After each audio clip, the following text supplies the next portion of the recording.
ओम गं गणपतये नमः। पंचमोध्याय योगवृत्ति प्रशंसा। ओम गं गणपतये नमः। अध्याय 5 योग वृत्तीची प्रशंसा। मुक्त भावानुवाद। श्री गणेशजी म्हणतात, हे राजन, जो मनुष्य श्रुती आणि स्मृतीमध्ये सांगितलेल्या कर्मांना फलिच्छेशिवाय करतो, असा योगी कर्माचे त्याग करणाऱ्या योग्यांपेक्षा श्रेष्ठ आहे। हे महाभुज, माझ्या मताने योगप्राप्तीचे निमित्त कर्म हेच आहे आणि योगसिद्धीच्या सिद्धीचे निमित्त शम आणि दम ही कारणे आहेत।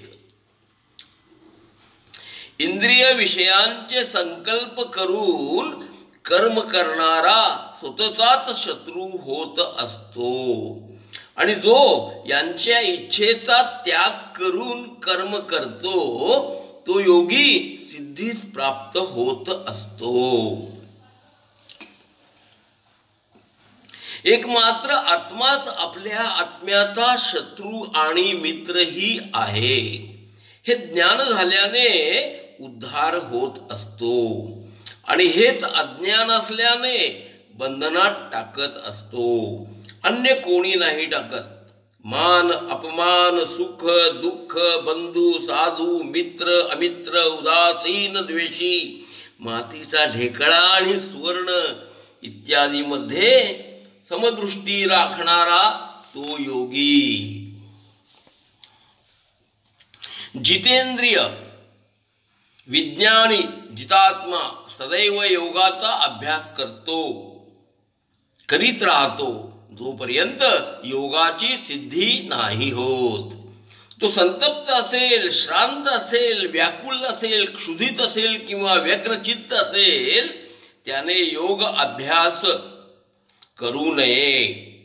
अतिशीतकाळी अथवा अतिउष्ण काळी अग्नी वायू आणि जल निर्बंध असलेल्या ठिकाणी, तसेच ज्या स्थळी ध्वनी अधिक असेल जे स्थान तुटले फुटलेले असेल, गोठ्यात, अग्नी समीप, जलाचे निकट, विहीर, स्मशान, नदी, भग्न भिंतीजवळ, ज्या ठिकाणी शुष्कपर्णाचा आवाज कानी पडत असेल, चैत्यवृक्षाखाली, वारुळाच्या स्थळी आणि विश्वादींचे युक्त असलेले पिशाचादींचे युक्त असलेले ठिकाणी योग ध्यान परायण योग्यांनी योगाभ्यास करू नये। स्मृती लोप होणे, मूकपणा, बधिरता, मंदपणा, ज्वर जडता हे सर्व योग्यांना अज्ञानामुळेच होत असतात। योगाभ्यासाने सर्व दोषयुक्त स्थानांचा त्याग करावा, कारण त्या स्थळी योगाभ्यास केल्याने स्मृती लोप आणि दोष उत्पन्न होत असतात। हे राजन, योगीने सदैवच अल्प प्रमाणात भोजन ग्रहण करावे, विना भोजनाचेही राहू नये, जास्त झोपू नये, तसेच जास्त जागूही नये। या प्रकारे सदैव योगाभ्यास करणारा सिद्धीस प्राप्त होत असतो।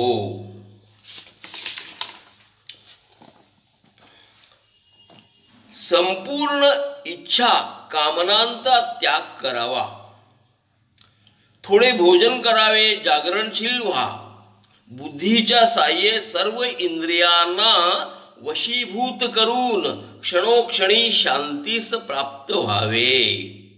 ज्या ज्या स्थळी आपले मन भ्रमण करेल त्या त्या स्थळावरून त्यास खेचून आपल्या वशी करावयास हवे, कारण हे मन अति चंचल असल्याने आवरावयास कठीणच आहे।